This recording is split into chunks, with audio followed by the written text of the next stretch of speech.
अस्सलामुअलैकुम नाजरीन, JN news HD के साथ मैं हूं नाइला भट्टी। नजर डालते हैं आज की अहम खबरों पर। कैरोल पक्का से डॉक्टर असगर नून, ब्यूरो चीफ। मेहनत, ईमानदारी और मेरिट पर यकीन रखता हूँ।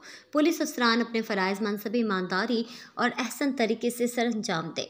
इन ख्यालात का इजहार ज़िला लोधरा में नए तैनात होने वाले district police officer Mohammad Kashif Aslam ने चार्ज संभालने के बाद किया।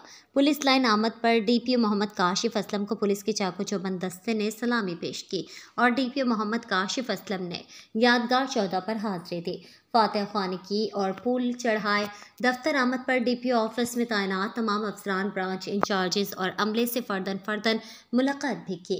इस मौके पर DPO काशिफ असलम ने कहा है कि ज़िला भर में अमन अमान के क़याम और इंसाफ जराइम को हर सूरत यकीनी बनाया जाएगा। शहरियों और पुलिस मुलाजमीन के लिए मेरे दफ्तर के दरवाजे हम वक्त खुले हैं। किसी के साथ भी कोई नाइंसाफ़ी हरगिज़ बर्दाश्त नहीं की जाएगी। हम सबको टीम वर्क के तौर पर काम करना होगा।